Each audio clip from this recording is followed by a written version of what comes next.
मेरी वीडियो भी फिल्मों की तरह होती है, कोई हिट जाती है तो साली कोई पिट जाती है। सुनो, ये लोग कहते हैं पति पत्नी का रिश्ता 7 जन्म का होता है, तो ये कैसे पता चलेगा कौन सा जन्म चल रहा है? देख, जब पत्नी कहे कि आपकी बातें मेरी समझ से बाहर हैं, तो समझ जाओ कि पहला जन्म चल रहा है। अच्छा। और जब पत्नी कहे कि मैं आपकी रग रग से वाकिफ हूं, तो समझ जाओ कि चौथा या 5वां जन्म चल रहा है। क्या बात है सर। और जब पत्नी कहे कि मेरा मुंह मत खुलवाओ, आपके खानदान की सारी पोल खोल के रख दूंगी, तो समझ जाओ कि 7वां जन्म चल रहा है। सुनो, मुझ में और पड़ोसन में क्या फर्क है? तुम में और पड़ोसन में क्या फर्क है? अरे तुम मेरी बीबी हो और वो मेरी वाईफाई है। अच्छा, अब आज से तुम्हारा नेटवर्क कट चुका है। पता नहीं लोग गुस्सा होकर खाना पीना कैसे छोड़ देते हैं।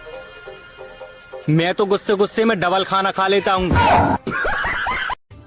इंडिया में 10% ही महिलाएं धूप से जलती हैं, बाकी तो 90% एक दूसरे से जलती हैं। मेरे पतिदेव कभी भी मुझे किसी चीज के लिए मना नहीं करते हैं। हमेशा ये कहते हैं, देखता हूँ, करता हूँ, सोचता हूँ, ला दूंगा, हो जाएगा, ले लेना। ससुर जी, आपकी बेटी ने तो नाक में दम कर रखा है। अरे बेटा, मेरे बारे में भी तो सोच, मेरे पास तो उसकी भी माँ है। चलो, हम नहीं घूम रहे, लेकिन कम से कम हमारा सिर तो घूम रहा है। घूम बाबा घूम, फोकट का मिल रहा है घूम।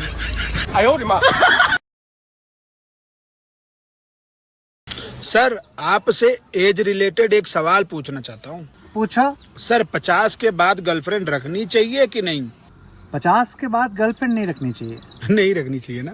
50 गर्लफ्रेंड बहुत है। सुनो, हाँ? मैं कैसा लग रहा हूँ?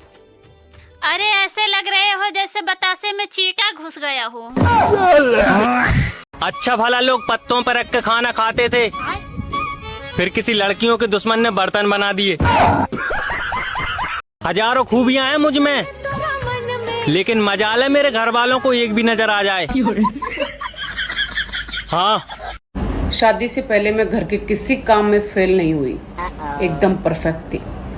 लेकिन शादी के बाद किसी भी काम में पास नहीं हुई। ये नहीं आता, वो नहीं आता, ये नहीं करती, वो नहीं करती। बहू तो बहुत सुंदर लगे। हाँ मम्मी जी, वो तो मैं हूँ। जब भी तो रोटी देख देख के सबरी जली पड़ी है वहाँ। एक बड़े गड्ढे में एक शेर गिर गया। तभी गड्ढे के पास एक पेड़ पर बैठा बंदर उसका मजाक बनाने लगा। बंदर बोला, क्यों शेर, तू तो बड़ा राजा बना फिरता है, अब आ गई अक्ल ठिकाने में। ये बोलकर बंदर जोर जोर से हंसने लगा। तभी जिस डाल पर बंदर बैठा था वो टूट गई और गड्ढे में जा गिरा। बंदर गिरते ही बोला, माँ कसम, माफी मांगने के लिए ही कूदा हूँ। कुछ लोग बस यही कर सकते हैं। मान लो मैं तुम्हें 1 साल के लिए 5% के ब्याज पर 1 लाख रुपए देता हूँ, तो 1 साल बाद तुम मुझे कितने पैसे वापस करोगी? 0। लगता तुम्हें हिसाब का नहीं पता। तुम्हें मेरा नहीं पता।